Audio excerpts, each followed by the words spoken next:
और आपको हम खबर से अपडेट करते चलें गुजरांवाला से, जहां अंधेर नगरी चौपट राज रॉयल पाम सिटी के मुतासा जमींदार सामने सादा लोह जमींदार बासर लैंड माफिया के हाथों ख्वार होकर रह गए। यहां पर आपको अहम खबर से अपडेट करते चलें गुजरांवाला से, जहां अंधेर नगरी चौपट राज कायम है। रॉयल पाम सिटी के मुतासा जमींदार के सामने सादा लोह जमींदार बासर लैंड माफिया के हाथों ख्वार हो रही है। लैंड माफिया ने महकमा माल की मिली भगत से जमींदारों की अराजी पर कब्जा जमा लिया। अदालती फैसलों के बावजूद ओजला एसोसिएट्स की हठधर्मी बरकरार है। मुतासा जमींदार का कहना है कि रॉयल पाम सिटी मालकान अहमद वकास ओजला और हसन नज़ीर ओजला ने हमारी अराजी पर नाजायज कब्जा कर रखा है। मुख्तलिफ अदालतों में फैसला हमारे हक में डिग्री हो चुका है, इसके बावजूद हमारी सुनवाई नहीं हो रही। मसला है जनाब 5-6 फैसले साढ़े ATCR की अदालत होए सन। रकबा सानू अमल दरामद हो गया सी।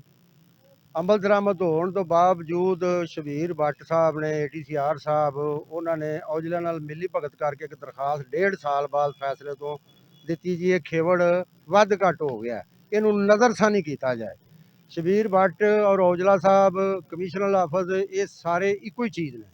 साड़ी इत्थे कोई सुनवाई नहीं। Hasan Nazir Aujla palm city developer, Ahmad Waqas Aujla जिला तहसील व जिला गुजरांवाला पिंड अटावा दे पाम सिटी दे मालक ने। ये जनाब मेरी धोखाधड़ी कर रहे हैं। 10 साल हो गए ने डिग्रियां लईयां ने, 10 साल तो अजे तक धक्के खा डिग्रियां ना। रकबा जनाब इथों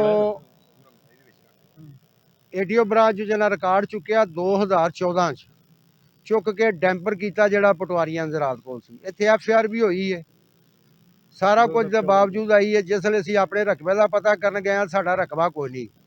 खीर असीं केस लड़ना शुरू कर दिता। केस लड़द्या 6-7 साल लड़िया, खीर साडा हिसाब होया। इन्हें पाम सीडी वाले कब्जा कर लिया ना, नजायज कब्जा। 79 कनाल 4 मरले का एक खेवड़, 192 कनाल का एक खेवड़, जिहदे विच 46 कनाल सेंट्रल गौरमेंट का जिहड़ा रकबा उन्हें जैली ट्रांसफर किया। ये कब्जा उन्होंने कोल 6 साल 14 तो लैके हुण तक कब्जा उन्होंने कोल।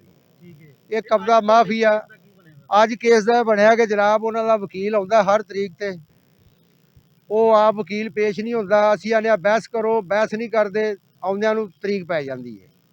तरीक पै गई हुण उन्हें पाई 11 तरीक।